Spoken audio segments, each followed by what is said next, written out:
اللہ تعالیٰ نے جتنے بھی انبیاء کرام علیہم السلام مبعوث فرمائے، ہمیشہ سے عادت الہی یہی ہے، جب اپنے کسی نبی کو بھیجتا ہے تو اس نبی کو کچھ مخلصین کی جماعت یا چند افراد مخلص بھی عطا فرماتا ہے۔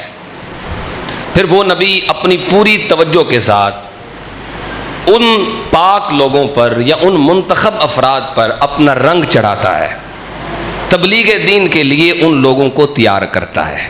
یہ ہمیشہ سے اللہ کی عادت مبارک ہے۔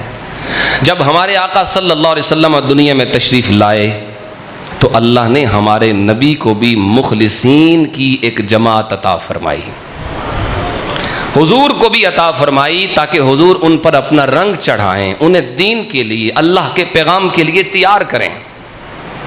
لیکن ایک چیز کا یہاں اضافہ فرمایا، ہر نبی کو حواری دیے، ہر نبی کو ساتھی عطا فرمائے، لیکن جب اپنے محبوب کو صحابی عطا فرمائے تو ساتھ یہ اعلان بھی کیا، کنتم خیر امتن، اے میرے نبی تیرے صحابی ہر امت میں موجود لوگوں سے اور ہر نبی کے صحابیوں سے افضل بھی ہیں، اعلیٰ بھی ہیں۔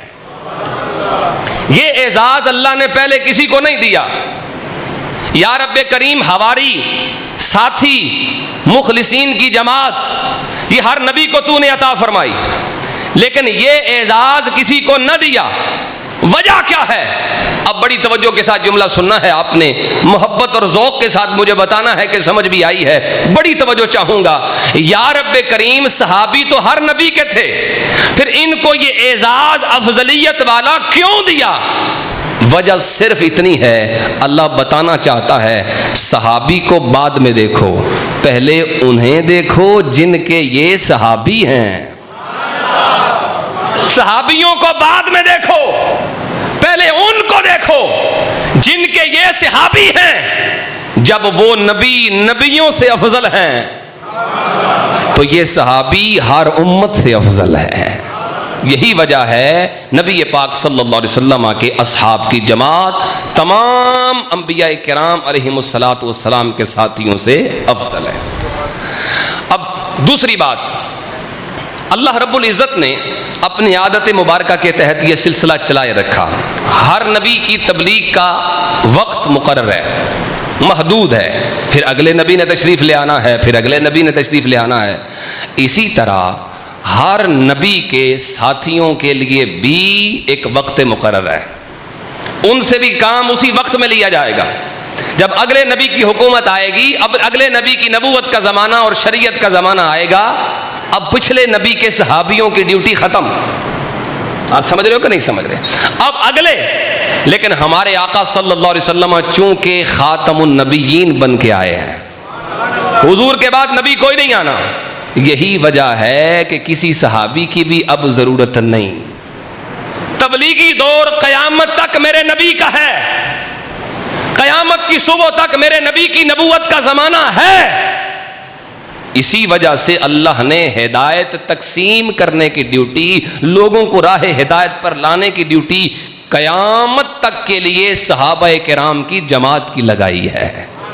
حدیث ہے میرے سرکار کی، حضور فرماتے ہیں اصحابی کالنجوم فبأیہم اقتدیتم اہتدیتم، میرے صحابہ ستاروں کی طرح ہیں، جس کے پیچھے بھی چلو گے ہدایت پا جاؤ گے۔ یہ قیامت تک ہے، قیامت کی صبح تک اعلان ہے، جس صحابی کی بھی پیروی کرو گے صراط مستقیم پر آ جاؤ گے۔ یہاں ایک بات یہ بھی عرض کر دوں، صرف صحابہ کا نام لینا، اہل بیت کو چھوڑ دینا، یہ بھی حقیقت انصاف نہیں ہے، یہ بھی ہدایت نہیں ہے۔ جہاں میرے پاک نبی نے صحابہ کرام کو ستارے قرار دیا، وہیں میرے نبی نے یہ بھی فرمایا مثل اہل بیتی مثل سفینۃ نوح، فرمایا میرے اہل بیت اسی طرح ہیں جیسے نوح علیہ السلام کی کشتی، من رکب فیہا نجا ومن تخلف عنہا غرقا، جو اس کشتی میں سوار ہو گیا بچ گیا، جو پیچھے رہ گیا ہلاک ہو گیا۔ اگر صحابہ ستارے ہیں تو کشتی اہل بیت کا دامن ہے، بحری سفر کرنا ہو، سمندری سفر، دو چیزوں کی ضرورت ہوتی ہے، بہترین کشتی ہو، عمدہ مضبوط کشتی ہو، اور چمکتے ہوئے ستارے ہوں۔ جس کے پاس ستارے نہیں وہ رستہ بھول جائے گا، جس کے پاس کشتی نہیں وہ ڈوب جائے گا، جس کے پاس دونوں تو ڈوبو گے، ستارے نہیں تو رستہ بھول جاؤ گے۔ سبحان اللہ، اللہ نے اہل سنت کو کیسا عظیم مقدر عطا فرمایا۔ افراط و تفریط کے اس دور میں کسی کے پاس کشتی نہیں، کسی کے پاس ستارے نہیں، مبارک ہو اہل سنت تمہیں، اللہ نے تمہیں ستارے بھی عطا فرمائے ہیں، کشتی بھی عطا فرمائی ہے۔ اللہ نے تمہیں صحابہ کا دامن بھی عطا فرمایا ہے، تمہیں اہل بیت کی کشتی میں سواری بھی عطا فرمائی ہے۔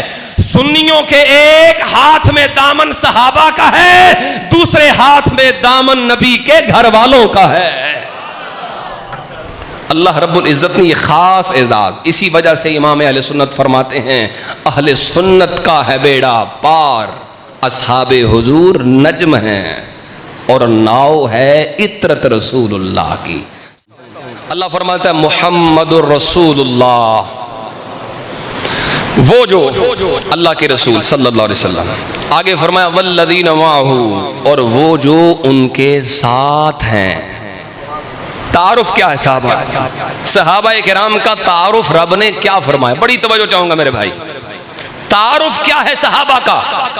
صحابہ نمازی بھی تھے، روزے دار بھی تھے، حاجی بھی تھے، زکوٰۃ بھی دیتے تھے، سب کچھ کرتے تھے، مجاہد بھی کمال کے تھے۔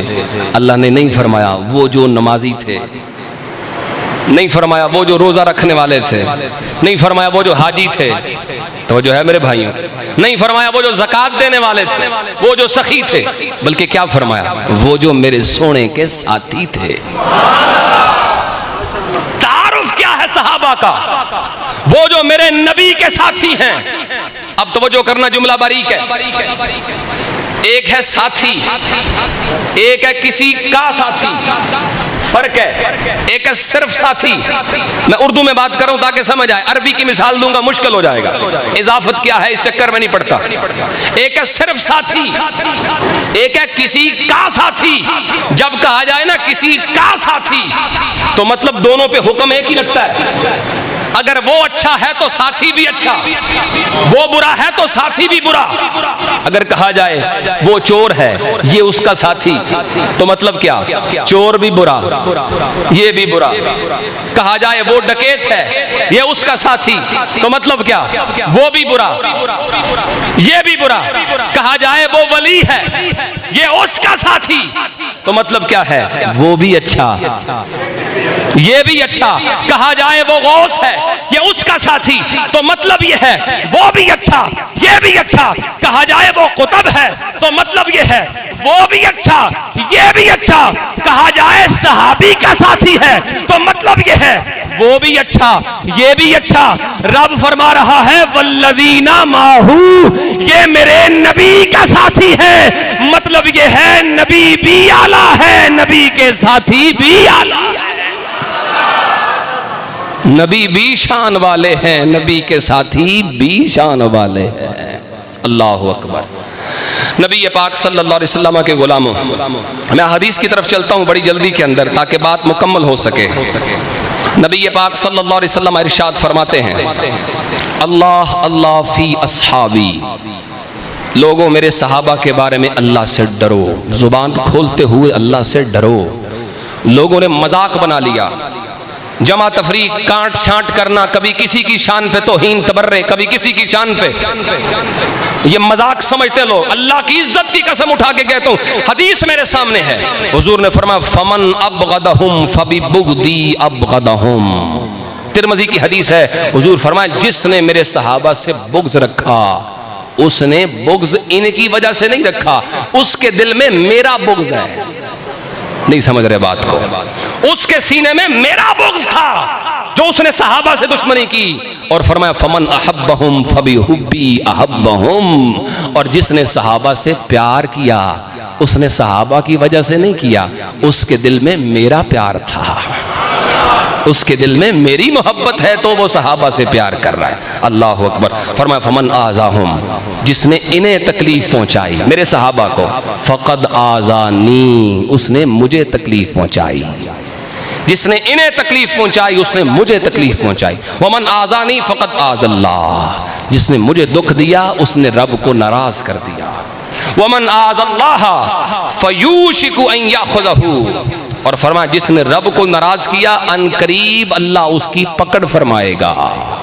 لوگ حیا کریں، ہمارا تعلق صرف اس سے ہے جو نبی پاک سے بھی محبت کرتا ہے، حضور کی ہر نسبت سے پیار کرتا ہے، وہ ہمارا کچھ لگتا نہیں۔ ہم فرقہ واریت پہ لعنت بھیجتے ہیں، لیکن جہاں محبت کی عقیدت کی بات آئے گی کوئی کمپرومائز نہیں، وہ ہمارا کچھ نہیں لگتا۔